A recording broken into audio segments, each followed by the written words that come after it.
off with a quick opening statement from Chief Johnson, then Chief Jennings, the mayor, and Councilmember Bakari, and maybe have a short period of time for some questions. I'm also assuming most of you guys have a 5 o'clock broadcast you're trying to get to as well. So with that, I will turn it over to the chief. All right, good evening, everyone. Just to bring you up to speed on the five-alarm fire that we experienced yesterday in Charlotte. Earlier today, Charlotte fire investigators discovered the remains of 2 bodies at the site of the five-alarm fire in the 7700 block of Liberty Row Road. Charlotte firefighters assisted in retrieving the bodies, which have been now transported to the Mecklenburg County Medical Examiner's Office. They're going to have the responsibility of verifying and identifying the identification and notifying next of kin. To update you on the Charlotte fire investigation, yesterday we did say that it was an accidental fire. I have a little bit more information to share on that. It actually started in a spray insulation foam trailer that was located on the ground floor. Still accidental, but at least able to identify it to a particular piece of equipment at that time.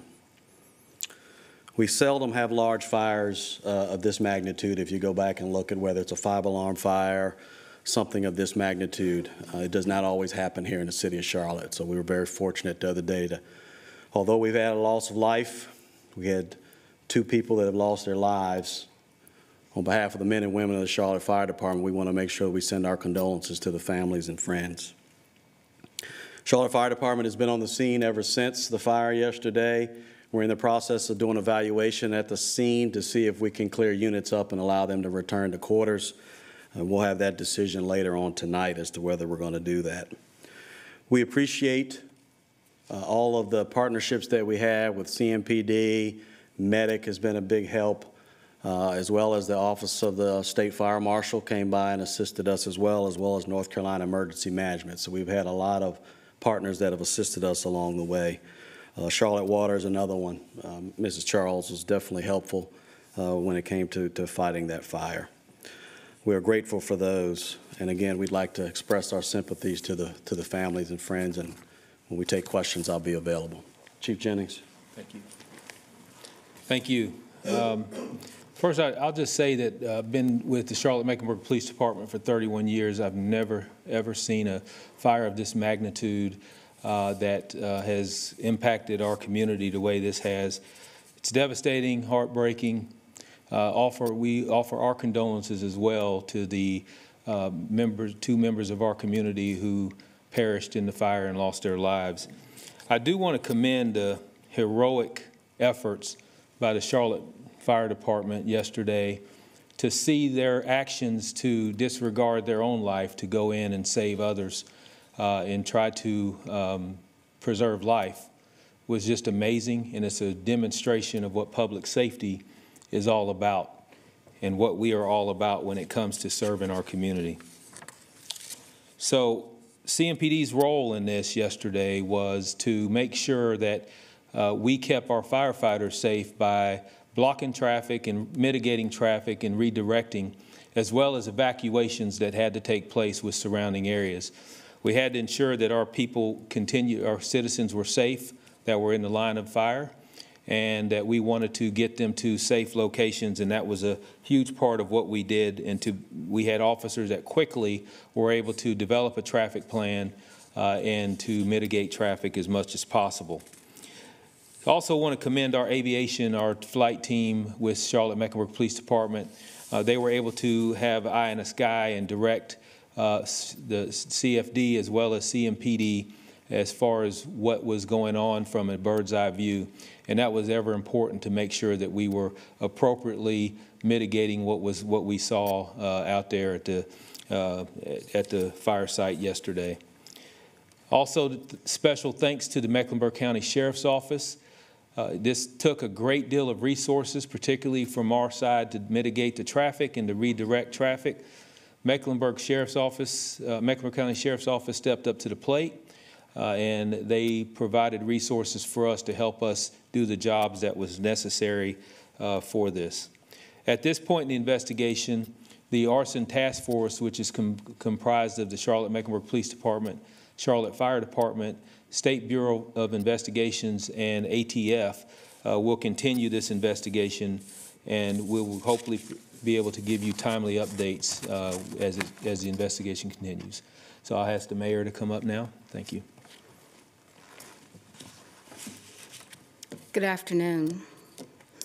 You've heard the words difficult and devastating, and you've heard about seeking the answers that people require when something like this happens. And I'm really proud to stand in this place today and have these gentlemen with us to say thank you for what you've been doing and your leadership and the work that you're doing. But we also recognize 2 families are missing loved ones today. One of those families is family member is DeMonte Sherrill. His family said he was a hard worker, a loving father, and a family man. I want your family to know, Mr. Sherrill's family to know, that we grieve with you, especially for Mr. Sherrill's children. To the loved ones of the second individual that has been acknowledged today, please know that we stand, our community, our city stands with you. We're here to offer our support, comfort, and assistance because you're not alone in your grief.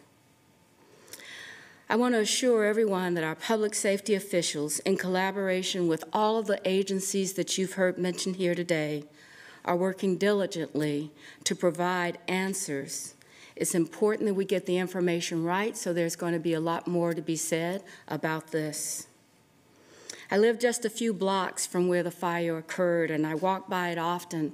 In fact, sometimes the restaurants, office buildings, and see all of those people in that community of Southpark. And I can just tell you that they stood and watched this.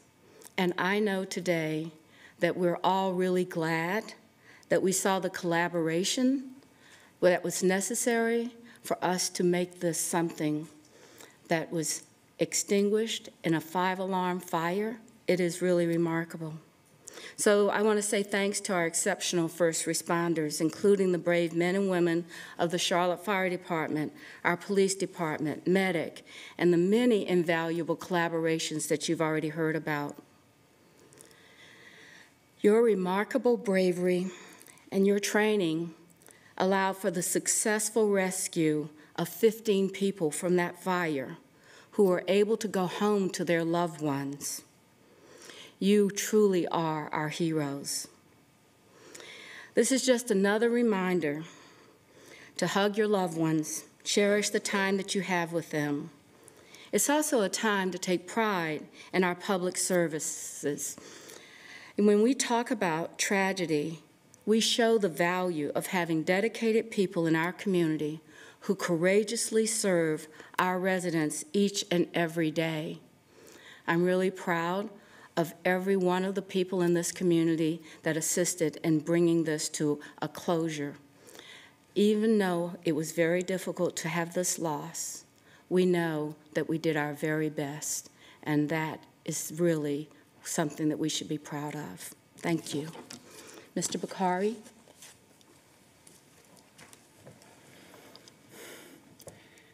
Today, we gather together as one with heavy hearts and a profound sense of loss. Our beloved city has endured a devastating blow as this ferocious fire shocked our community and stole 2 precious lives from our midst. In this moment of darkness, we find solace in each other's presence, drawing strength from the bonds that unite us all. Today, we stand as a testament to the indomitable spirit that defines our city, a spirit that refuses to be defeated in the face of tragedy.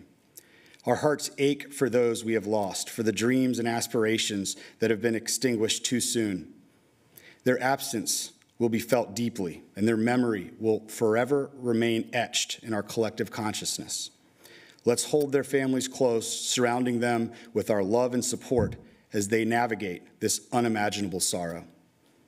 In the face of adversity, however, we must also remember to honor the heroes who emerged from the smoke and flames.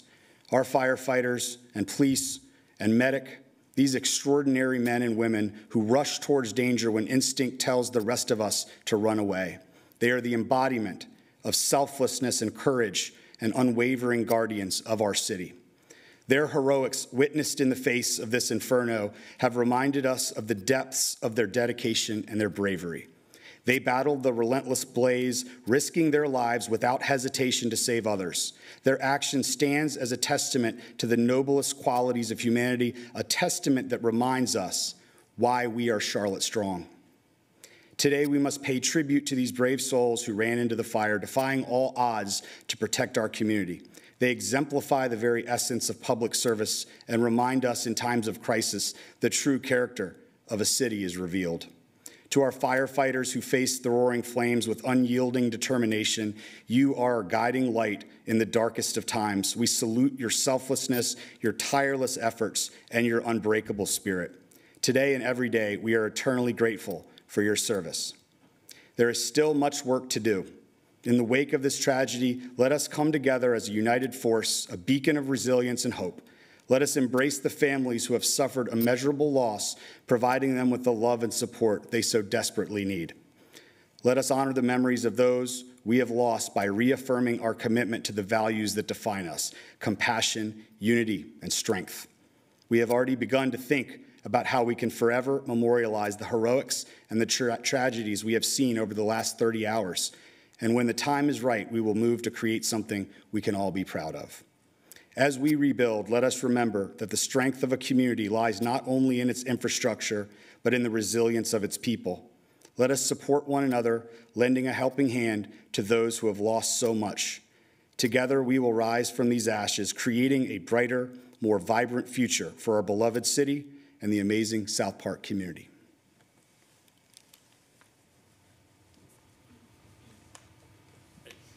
Have a couple minutes for a couple of questions. If you could identify who you're directing your question to. Thank you. Chief Johnson, you said the fire started in the insulation spray trailer. Do you have more details of whether it was an equipment malfunction or what may have sparked it? No, there's no additional information other than that. Obviously, the building is still in a state where it's not safe for all our members to go in there. We have been able to identify that it started in that trailer area, so we can't pinpoint the specific cause. And where was that in relation to the site? So it was on the ground floor. That's what I was told, where the trailer was located. Inside the building? Yes. Chief, can you talk about the efforts to save those two men who were lost in the fire? I can tell you specifically, talking to the company that was up on the 6th floor, it was actually the company that actually called the Mayday, because they had gone up and done a search and were searching in an area, obviously, with limited visibility, and getting in there and trying to locate them. They didn't visually see them.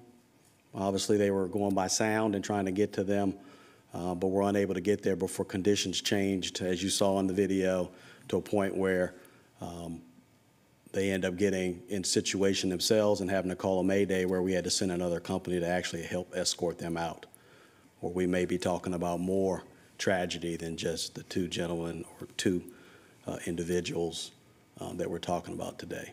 That's actually what I wanted to follow on. Can you talk about the long-term impacts of just fighting a 5-alarm fire and those two Maydays on your firefighters? Well, physically, thank the Lord, everyone is physically fine. There were no injuries yesterday, which is a blessing in itself. Behavioral health or mentally, I mean, there could be some things that we need to talk about there. I've actually talked to the captain there myself and had some conversations. As you know, behavioral health is one of the things that I've pushed here in the Charlotte Fire Department. We have a lot of resources to help them, and our members do participate in that, and I would anticipate that we'll have some peer support members reach out to them and just make contact and make sure that everyone's doing okay on that. We all try to play Monday morning quarterback on what we could have done and should have done, but I'm telling you, and I heard it from the mayor and Mr. Bakari as well, that, you know, everyone did the best they could. I think they did well beyond the best they could. I think they did a fantastic job in light of the situation that they faced. Chief, walk us through this, because where I was at my vantage point, you could see the smoke and the fire clear, and you could see it collapse upon itself at some point. To walk us through that, when you guys realize that it's too dangerous to even go in anymore, that you're waiting for it to collapse, how do you guys reach that point? You know, it comes with experience, right? And we have some experienced incident commanders. Our operations chief actually ended up taking command during that fire. He's number 2. He's over all of operations, and he took that. Unless we're actually able to see the video together, it'd be very difficult for me to answer that. But I can tell you, this is a building under construction. We talk about doing spray and foam insulation. There's no drywall in these buildings, so there's nothing to prevent fire spread. So I know it was a little breezy yesterday. I'm not saying it was a wind-driven fire, but I'm simply saying there was a breeze, and that in itself could expand fire much quicker than you can see on the outside from inside. And when you start to see the amount of black smoke that you saw coming out of that building, our firefighters will tell you that black smoke is fuel, and all it takes is a little bit of a light to light it off, and I'm sure you saw that in some of the videos. How quickly, or what was the time frame maybe between the Mayday calls and able to get your people out from the time when it actually collapsed? We're still going to be looking at that. I don't have that information today. We're still capturing information, we'll listen to the audio tapes. We'll try to get with our investigators and see what type of videos we do have that we can kind of go back and look at and do a side-by-side comparison on times. But I don't have that information for you today. And Chief, can I ask, this was a wooden structure. Do we know how often we have these wooden structures in Charlotte and how dangerous they are? Obviously, we haven't had a fire like this in decades, if ever. This is the new pedestal style construction where your first 2 floors are basically cement or masonry, and then your top floors are wood. A lot of the structures that are built now, not just here in Charlotte, but all over the country, are built in this magnitude. Once they are completely drywalled and the sprinkler systems installed, obviously they're much safer than they are during construction, where it's a lot more open. The wood is not as protected with the drywall as it normally would be. You say you're evaluating what's going on right now. What's your concern right now with the site? We don't want any hot spots to spur up another fire of any kind, and so we want to make sure that all the fire is out before we do anything, making sure that, as Chief Jennings mentioned, our arson task force, our fire investigators are good with everything that they have, and they don't need any more information before we turn it back over. Was there an explosion of the truck? We had heard possibly did the truck explode? No truck explosion. I was there. I didn't hear any truck explosion. Chief, how long before the fire was under control? Again, I'd have to go back and look at the time frame. We were on scene for a period of time, and I'm not quite sure when we called the control time. I'd have to go back and look at our CAD notes. Ladder 2 was on the broadcast. Ladder 2 was where we responded and was going to help get that crane operating. Did Ladder 2 actually help with that rescue in the end, or did the building collapse on Ladder 2? No, so I don't know the specifics on your last question as far as the building collapsing on Ladder 2. I can tell you that the brave men that were on Ladder 2 set that ladder up to protect the crane, to keep the crane from collapsing. I believe the fire in Raleigh, they actually had the crane collapse, which causes yet another hazard that we need to be worried about. It was definitely unsafe for them to stay there, but they had the truck flowing at that point in time. And I think I missed the first part of your question, if you want to ask it. The only other question was, could you, Mayor, maybe, or the Chief, I know you named the one worker. Could you name the second worker? Is that for me or the mayor? I think it's for the chief. I can answer that. We're not naming the second person. Thank you. Anyone have any other questions for anyone else other than the chief? Yeah, Chief, can you talk about the efforts to rescue that crane operator and everything that went into that?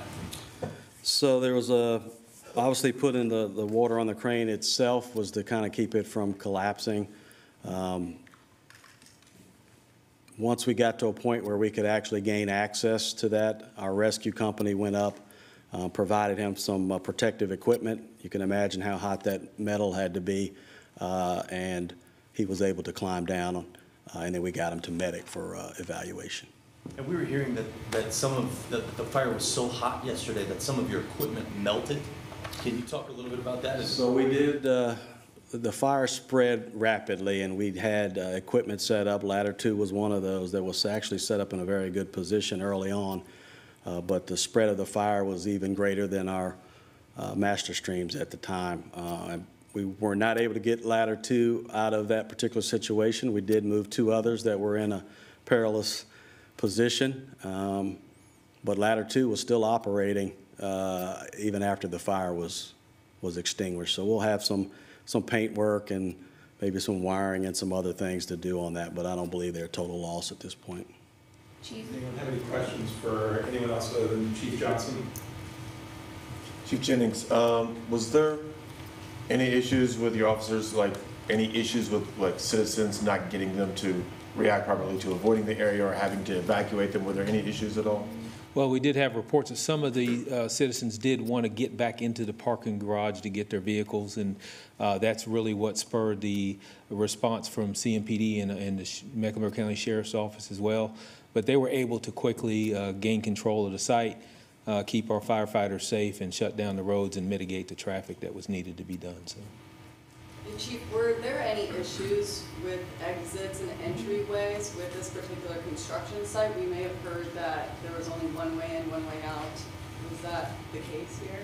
Yeah, well, I can't answer that specifically as far as how many entry and exit ways were in the construction site. I do know that there were several people that we were able to evacuate from there, as well as other people from other buildings that we were able to evacuate and make sure that they were safe. So. You mentioned earlier that this is the worst fire you've seen here in 31 years. Can you expand just a little bit on that? I mean, personally, just showing up and seeing that, have you ever seen anything close to it? Not even close. Like Chief Johnson mentioned, 5-alarm fires, this magnitude of fire is very rare, not just in Charlotte, but just anywhere. And to be able to be in the position that we are in right now to see a fire such as this one, and unfortunately that resulted in the loss of lives, it's a career, it's once in a career thing, hopefully, that we won't ever see again in a very long time. But yeah, I've never, we've always seen fires, house fires, things that has probably taken the lives of our citizens, but to see the flames and the smoke that came out as a part of this fire was something that I've never witnessed before. So just to kind of piggyback on the question, right, was we don't see fires of this magnitude, but the Charlotte Fire Department was able to keep it to that one building. There was a twin building literally on the other side of ladder 2 that started to catch fire, but we were able to extinguish that. There were 7 other buildings that the embers coming from the fire actually started some roof fires. So we did have several other incidents that we had to take on along with this 5-alarm fire just to make sure that we didn't have any other significant incidents occurring. And so I'm going to commend the men and women of the department for the work that they've done. Had the fire department ever had to respond to that scene, to that particular work site before? Again, I'd have to go back and do a history check. I don't have that information for you. Chief Johnson, you mentioned that mental health piece. That is what I was asking about. What do the members of your department need today, tomorrow, and in the weeks ahead? They do appreciate the community support, the support of our elected officials, city manager's office. They appreciate the support that they get. Oftentimes, they're not always on the front page of media and gaining that notoriety. But the reality is the men and women of this department do what they did the other day, every day, whether it's a 5-alarm fire or whether we're running a medical call or a vehicle accident. And when you talk about behavioral health, the men and women come here to serve and to save lives. And so when you talk about behavioral health, we obviously want to be 100% every time we go to a fire. And so they're going to carry the fact that they didn't get to everybody on this scene. And so we want to make sure we take care of them and have the opportunity for them to be able to express that. Chief, do you know the last time there was a 5-alarm fire in Charlotte? Are you aware? I can answer that. So we had a 5-alarm fire, it was probably less than a year ago down on South Tryon Street. It was a storage fire. It went to 5 alarms, not because of the volume of fire, but it was a July night. It was probably 90% humidity, and we needed the staff to make sure that we were not burning anyone out. Sorry, really quick, Chief Johnson, would you mind answering one more? Sorry. A few minutes ago, you mentioned, or you alluded to, there may be more tragedy beyond the 2 lives lost. Can you elaborate on that a little bit? Are you speaking about firefighters that may have been injured? I don't remember saying that, but refresh my memory as far as additional tragedy. Could have been, Oh, yes, it absolutely could have been. When I said it could have been more tragedy, if our firefighters weren't able to escape, we'd be talking about 2 lives lost, which, you know, again, we express our sympathies for, but we could have had 3 to 4 firefighters that also could have perished in there, if not more than that. Any injuries, or how are the firefighters doing today? No injuries reported. Yep. All right, thanks, everybody. Appreciate you coming in. Thank you.